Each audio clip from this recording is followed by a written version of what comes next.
Hey guys, you're in a nutshell with me, Ina. Maikli lang itong episode natin, but it's a very interesting case study nonetheless.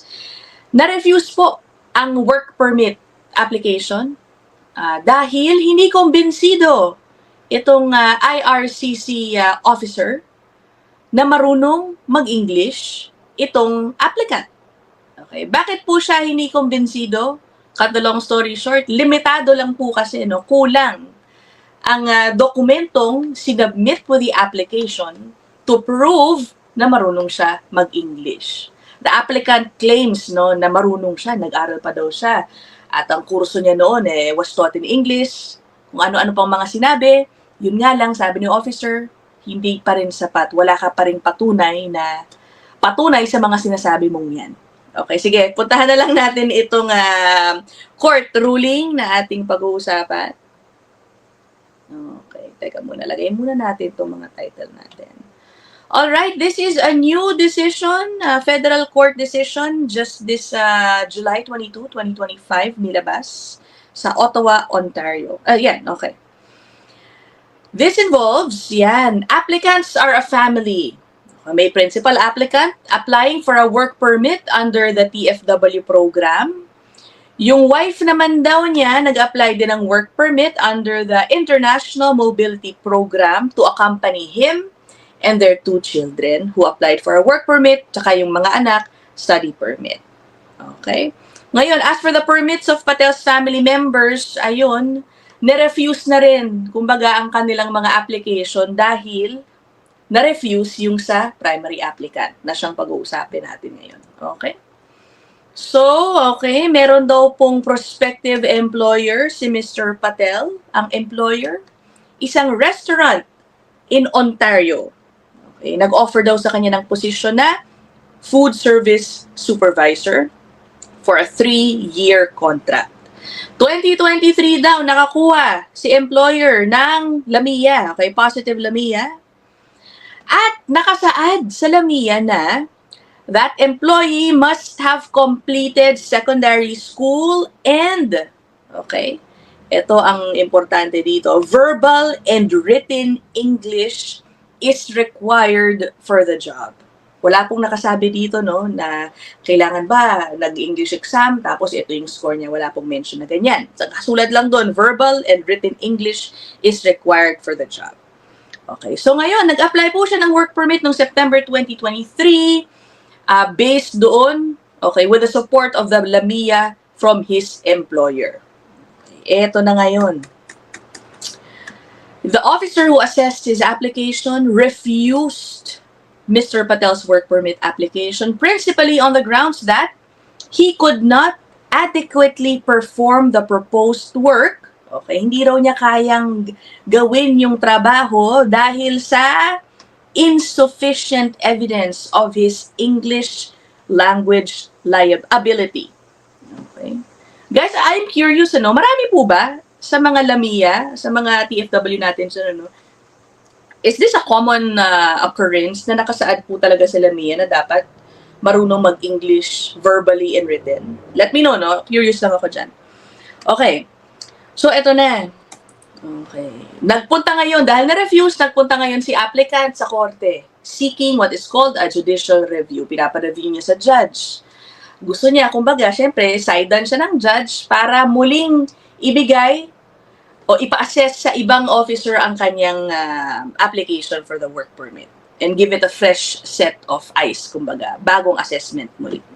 Yun nga lang guys, sasabihin ko na ang nangyari dito, hindi rin po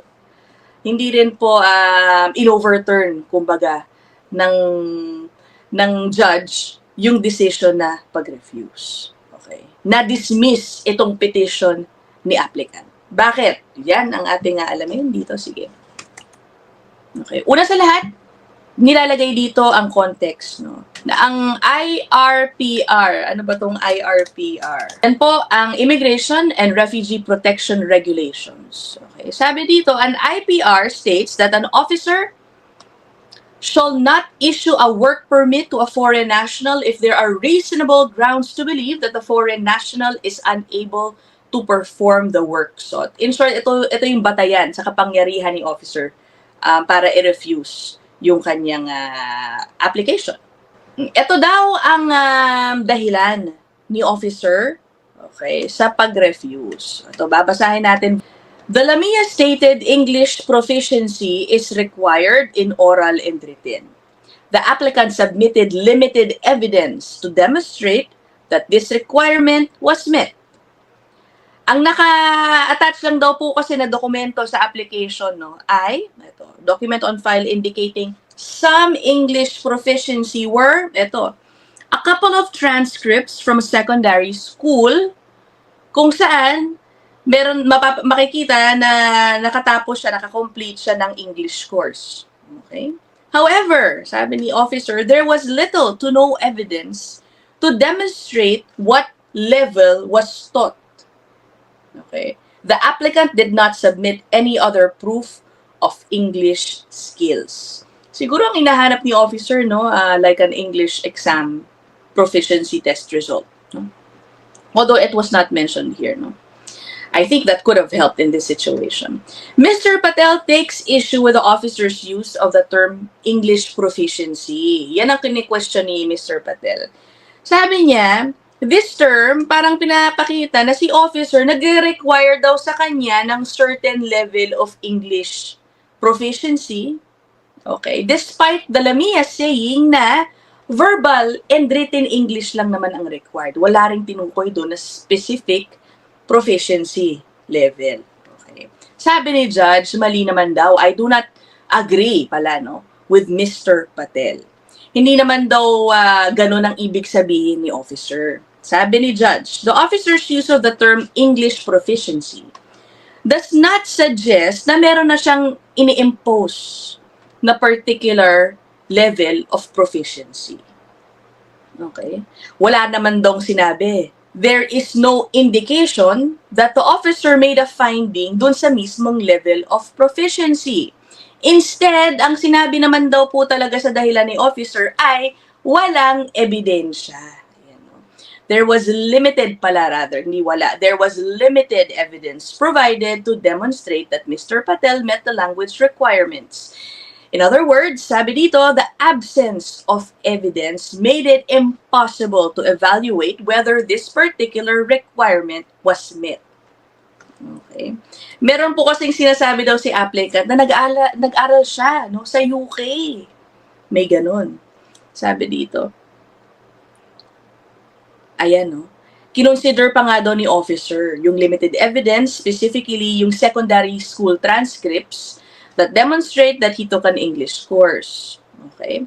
Sabi pa daw nung applicant, yung degree daw niya in engineering was done in English language and he spent 1 year in UK as a student.